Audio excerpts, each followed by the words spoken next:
5ই August পরবর্তী সারা বাংলাদেশে ব্যাপক মব ভায়োলেন্স আমরা দেখছি। সরকার কার্যত এগুলোর পেছনে কারা জড়িত অস্তিত্ব স্বীকার না করলেও সাংবাদিকরা বেশ কয়েকজন মানুষকে চিহ্নিত করেছে যারা বিভিন্ন জায়গায় গিয়ে অর্থনৈতিক ধান্দা, নিজেদের সক্ষমতা প্রকাশ অথবা বিভিন্নভাবে তারা এই মব ভায়োলেন্স তৈরি করছে। এমন 3 জনের মধ্যে একজনকে আইডেন্টিফাই করা হয়েছিল গত 2 দিন আগে ধানমন্ডির একটা বাড়ির সামনে, যেখান থেকে আমরা দেখেছি যে ধানমন্ডি থানা পুলিশ 2-3 জনকে গ্রেপ্তার করে নিয়ে গিয়েছিল। তাদেরকে সামান্য একটা মুসলেকার মাধ্যমে সেই ধানমন্ডি থানা থেকে ছাড়িয়ে নিয়ে এসেছে হান্নান মাসুদ ওরফে মাসুদ ভালো হয়ে যাও ওরফে কান্না মাসুদ ওরফে রাতারাতি আঙ্গুল ফুলে কলা গাছ হয়ে যাওয়া মাসুদ। তো সেই মাসুদের বিরুদ্ধে অনেকেই বলছেন যে সারা বাংলাদেশে যে মবগুলা হচ্ছে, এই মবগুলোর মাধ্যমে অনেক জায়গায় চাঁদাবাজি হচ্ছে, টাকা পয়সা লুটপাট হচ্ছে, এগুলার ভাগ কি হান্নান মাসুদ পায়? যদি হান্নান নাই পায় তাহলে চিহ্নিত একজন মবকারীকে সাথে আরো 2-3 জনকে কেন হান্নান মাসুদ পুলিশের হেফাজত থেকে মুক্ত করে নিয়ে আসে? আর বর্তমানে কি আমাদের আইন শৃঙ্খলা বাহিনীতেও হান্নানদের এতটা প্রভাব বিস্তার হয়েছে যে ওরা গেলেই মুসলেকা দিয়ে ছাড়িয়ে দেওয়ার সুযোগ হয়ে যাচ্ছে? তাও মুসলেকা কি ভবিষ্যতে আর এমন করব না। এ নিয়ে যখন সামাজিক যোগাযোগ মাধ্যমে সাংবাদিকদের প্রশ্নের মুখে হান্নান মাসুদ, তখন এনসিপি তাদের অবস্থানটা প্রকাশ করেছে হান্নান মাসুদকে কারণ দর্শানোর নোটিশ দিয়েছে কেন 3 জন মবকারীকে ছাড়িয়ে এনেছে। যদিও এটার সপক্ষে হান্নান আবার যুক্তিও প্রকাশ করেছে। ধানমন্ডি থানার একটি ঘটনায় আটক 3 জনকে মুচলেকা দিয়ে ছাড়িয়ে আনার ঘটনায় জাতীয় নাগরিক পার্টির মধ্যে এটা নিয়ে মতাদর্শ দেখা দিয়েছে, বা এটা নিয়ে অনেকে পজিটিভ নিচ্ছেন, অনেকে নেগেটিভ নিচ্ছেন। দিন শেষে এই দলটির জ্যেষ্ঠ যুগ্ম মুখ্য সমন্বয়ক হান্নান মাসুদকে কারণ দর্শানোর নোটিশ দিয়েছে তার দলটি। আগামী 3 কার্য দিবসের মধ্যে তাকে লিখিতভাবে এটার উত্তর দিতে হবে।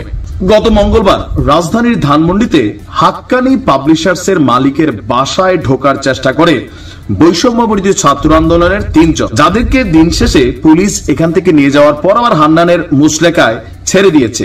ঘটনায় বিভিন্ন মহলে প্রশ্ন ওঠে এবং সমালোচনার সৃষ্টি হয় যে হান্নান মাসুদি কি সারা বাংলাদেশে মব ভায়োলেন্সকারীদের বাবা অথবা মাফিয়া ডন হিসেবে কাজ করছেন? হান্নান বলছে না ভাই, ঘটনাটা এইখানে না।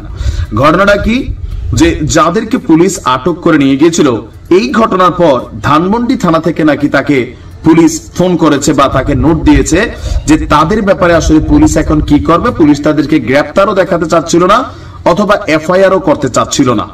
তো দিন শেষে তার সহযোগিতা চাইলে তিনি সেখানে গিয়ে তাদেরকে আসলে মুচলেকা দিয়ে ছাড়িয়ে আনেন। কিন্তু প্রশ্নটা যে জায়গাটা যে একজন মব ভায়োলেন্সকারী তাদেরকে হান্নান মাসুদ কোন এখতিয়ারে ছাড়িয়ে এনেছেন তার দল মনে করছে এনসিপি নেতাদের এই ধরনের কর্মকাণ্ড দলটির ইমেজকে প্রশ্নবিদ্ধ করছে।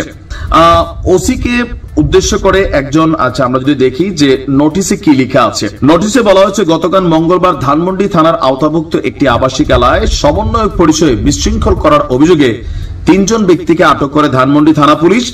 আর বৈষম্য বিরোধী ছাত্র আন্দোলন কেন্দ্রীয় কমিটি কর্তৃক উক্ত 3 জনের অন্যতম বৈষম্য বিরোধী ছাত্র আন্দোলন মোহাম্মদপুর থানার আহ্বায়ক রফিকুল সাইফুল ইসলাম রাব্বিকে নৈতিকতায় স্থলনজনিত কারণে অব্যাহতি প্রদান করা হয়েছিল। এগুলা জানার পরেও কেন হান্নান তাদেরকে থানায় মুচলেকা দিয়ে জামিন করিয়েছেন? এই ঘটনার প্রেক্ষিতে আপনার ব্যাখ্যা এবং আপনার বিরুদ্ধে কেন সংগঠন ব্যবস্থা গ্রহণ করবে না তার বিবরণ জানানোর জন্য হান্নানকে বলা হয়েছে।